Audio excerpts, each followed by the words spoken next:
Taking your child's behaviors during a meltdown personally, especially the ones that are directed at you, like a flying remote or hurtful words, is a normal automatic reaction.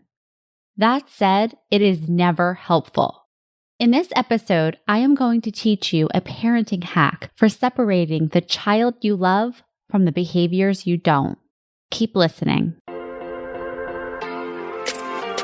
Welcome to the Autism Mom Coach, a podcast for moms who feel overwhelmed, afraid, and sometimes powerless as they raise their child with autism. My name is Lisa Candera. I'm a certified life coach, lawyer, and most importantly, I'm a full-time single mom to a teenage boy with autism. In this podcast, I'll show you how to transform your relationship with autism and special needs parenting. You'll learn how to shift away from being a victim of your circumstances to being the hero of the story you get to write. Let's get started. Welcome to episode 2. I'm so glad you are here, and I hope that you are finding this podcast helpful. I am recording this episode on a Saturday afternoon. We are exactly 1 month from moving from our current apartment, where we've lived for 4 years since moving to Connecticut, to a townhouse where we're going to have so much more room. And as I go through my son's clothing, toys, and school pictures, it is so startling to see how much he has changed. When we arrived, he was 10 years old and he still looked and sounded like a little boy. And now that little boy face and voice have been replaced with that of a full-blown teenager, and a really moody one at times. It gets rough in here. Which brings me to my topic of today. Your child's behaviors are not personal. I want to begin by saying it is normal to take your child's behaviors, especially the ones involving you, personally. When you are the person who is being yelled at, smacked, or it is your property that is being destroyed, of course, it's an automatic reaction to believe the behavior is personal. In this episode, I want to talk to you about what happens when we take our child's behavior personally and how it is not helping us, using an example from one of my clients. So, my client's son is 12 years old and he loves playing video games. He wakes up early on Sunday mornings to play, and for the most part, this has not been a problem. He is occupied, and my client and her husband get some much-needed rest. So it's been a win-win. Until last Sunday. Last Sunday was different. My client woke up to high-pitched screams and her son shouting about the game he had just lost.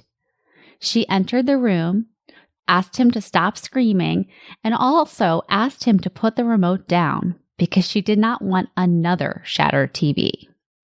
Well, he continued to scream and in his frustration, hurled the remote across the room, hitting her in the face.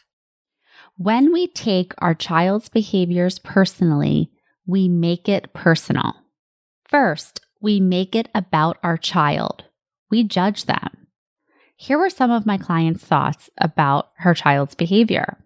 He is violent. He is spiteful. He is spoiled. Second, we make it about ourselves. Some of her thoughts were, he was trying to hurt me. He only does this to me. We put ourselves at the center of their behaviors by making it about ourselves. And third, we make it about our parenting. Some of the thoughts she was having were things like, this is because I spoiled him. This is because I am lazy.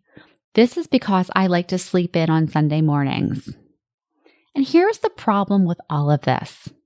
First, these thoughts that we're having when we're making it personal, they create more stress for us and result in us reacting and overreacting in ways that are usually unhelpful and are actually counter to the exact behavior we want to model for our kids.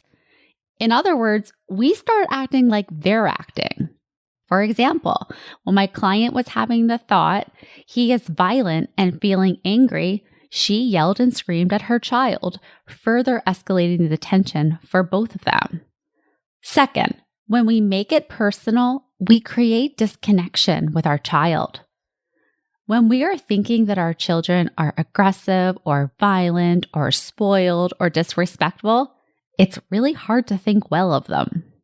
Finally, we create disconnection with ourselves.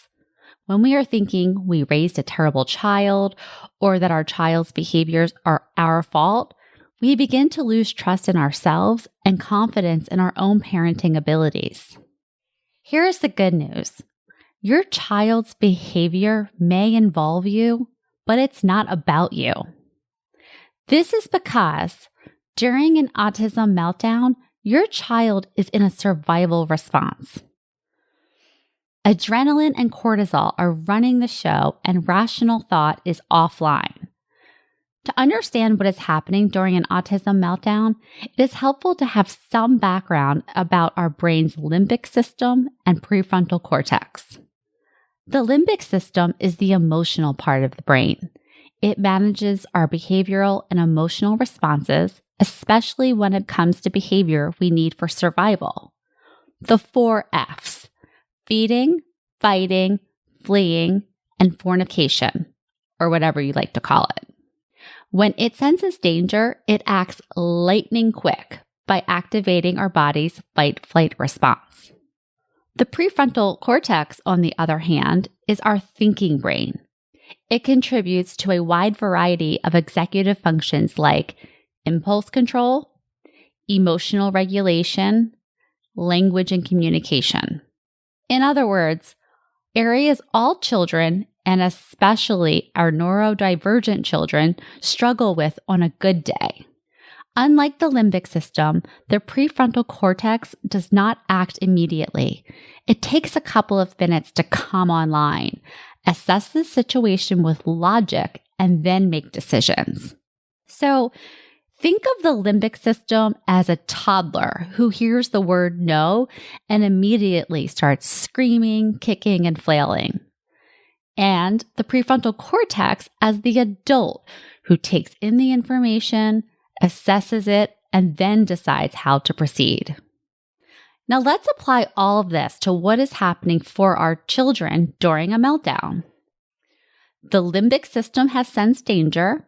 This could range from being told no, sensory overload, or trying to avoid a non-preferred activity. The fight-flight response is activated. Adrenaline and cortisol flood the bloodstream, resulting in intense physical and emotional responses. Think of a situation of jamming on the brakes to avoid a car crash. Not that that's ever happened to me. The sudden rush of adrenaline, your heart racing, your hands shaking, your breath quickening. This is a really intense reaction. Now, imagine this for our children who have a lot of sensory issues that cause them to feel and experience the world more intensely. So what do? Do they take you aside and let you know that they are having a stress response and ask you for assistance in regulating? Or do they patiently wait for you to intuit their distress? No, they light it up. They do whatever they can to express their discomfort and enlist you in making it go away. They hit, yell, scream, and throw things. Going back to the example of my client's child who threw the remote, he was in a stress response when she entered the room. He was offline and just reacting. The behavior for sure involved her because she got smacked with a remote, but it wasn't about her. Now, this doesn't mean we don't get mad or discipline our kids for inappropriate behavior. What it really means is that we don't layer the behavior with judgment of them, ourselves, and our parenting. So, what to do? For me, I have found a lot of relief in understanding more clinically what is happening for my son during a meltdown. The 10,000-foot view has helped me get better at separating his behaviors from who he is or making them mean anything about him or me or my parenting. I'm a very visual person, so I like to picture what is happening in his brain and in his nervous system as much as I can. One of the hacks that I use to depersonalize behaviors is from an online program created by positive psychologist Rini Jain called Go Zen. Go Zen uses cartoon skits to teach children how to transform anxiety into courage, confidence, and resilience. In the Worry program, the characters show a boy who is afraid of dogs what happens inside of his brain when he feels anxiety by introducing him to his limbic system and his prefrontal cortex. The characters explain that the limbic brain, which is responsible for keeping us alive, does not rely on logic, and it makes quick decisions based on perception of danger, while the prefrontal cortex, the newest part of the brain, uses logic to make decisions. When the limbic brain perceives a threat, the character runs over, hits an alarm, activating the fight-flight response.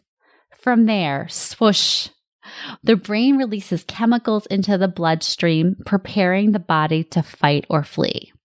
At the same time, the limbic brain character rushes over to the computer labeled prefrontal cortex and shuts it down, saying, "No time to wait for you to boot up. I'm taking over."